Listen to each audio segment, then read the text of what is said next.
Hi all, this is Sean from Time and Talk. Subscribe to my channel if you like the content. Every subscription helps. And today I thought we would talk about politics. I know. Bear with me though. Basically I thought I'd make a series about famous historical celebrities or people and discuss their watches and their watch choices and have a think about the importance of those things. So the first one I decided to do, quite a divisive figure, Che Guevara. So Che Guevara, you may or may not know who he is, I'm guessing you do, but I'll put a picture here. One of the most photographed and iconic people in the history of the 20th century, really. A very divisive figure, but we'll get onto his watch choice in due course. So Che Guevara was born in Argentina. He was a trained physician, a doctor, and basically he went on his travels around Latin America, and that was caught in a diary.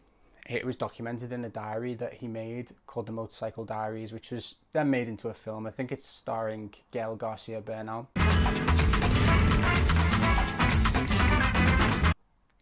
And basically he saw in Latin America incredible poverty and incredible deprivation, and he thought the only way to solve those problems would be to instigate a Marxist revolution, a left-wing revolution. He also saw in countries like Guatemala, where left-wing revolutions were quashed by the US, by coups backed by the US government, that the only way really to do it for him was by violent overthrow of the powers that be in those countries. De derecho pisoteado que se empieza a levantar por entre las tierras de Latinoamérica, hacen andar las ruedas de la historia.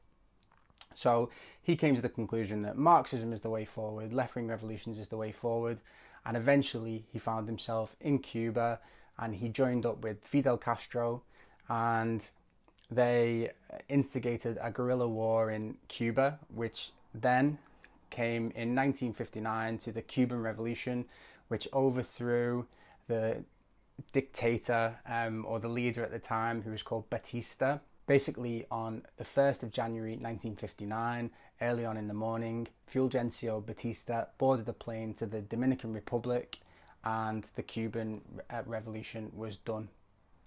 But Che Guevara's watch of choice, rather it wasn't a watch of choice, was the GMT Master 1675. I put a picture up on this side of the screen and you can see it was actually a gift to Che Guevara from Fidel Castro, who himself was photographed quite a lot wearing Rolex watches, including wearing one on each wrist and things like that, and we'll get to that in a bit and why that might be. But you can see quite a lot of pictures of Che wearing this watch, the 1675, which is the quintessential GMT Master, really. It's what loads of collectors love, this watch.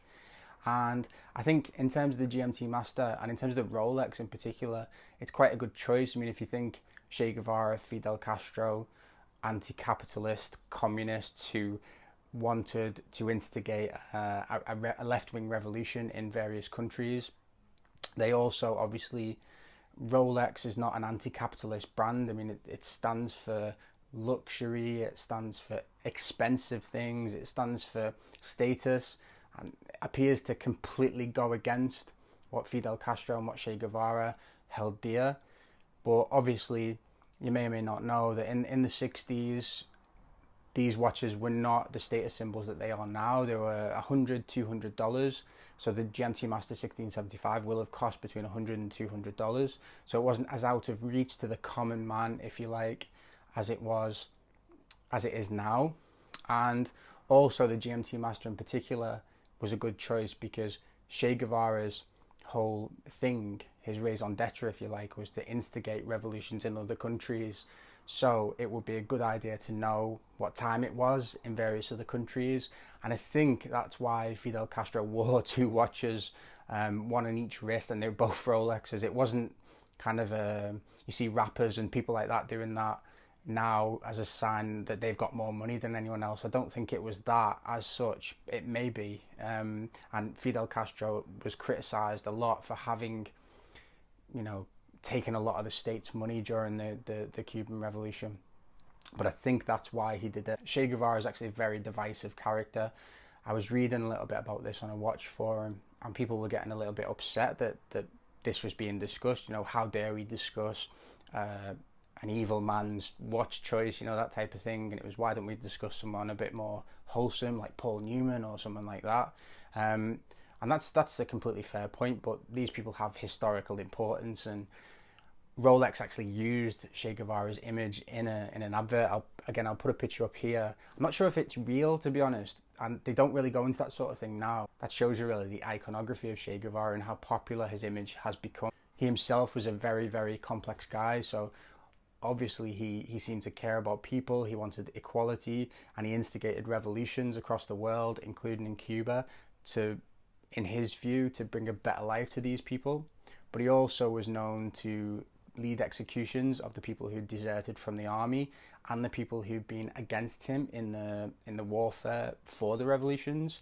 So, you know, a very complex and kind of divisive figure. Another thing, as I've mentioned, that Che Guevara did was he did want to instigate revolution across the world. So hence the GMT master, hence why Fidel might have bought him that. But also he was known for traveling to various countries incognito, including via disguise, so in a way that kind of made his life look like some sort of 1960s crime movie. I'll put some pictures up here, but he actually went in completely bald, shaved his head and grew a beard to travel to various countries. And you know, it's really interesting and almost unreal, the things that happened during his lifetime. That came to a head really when he traveled to Bolivia in the late 60s, again to support a left-wing group who were trying to take power there. And what happened was they were apprehended by the CIA by a guy called Felix Rodriguez, and basically Che was killed on October the 9th, 1967 by the CIA. Apparently the American government said, we don't want him to be killed, we want him kept alive, but on Felix Rodriguez's orders he was killed. He said, you know, do not shoot him in the face, we want to be able to identify him. But what happened was Che Guevara's watch was actually taken by Felix Rodriguez, and apparently he wore it for the rest of his life and showed it to journalists and things like that. This is my, you know, symbol that I've tackled communism, if you like. And I don't think anybody actually knows where this watch is now.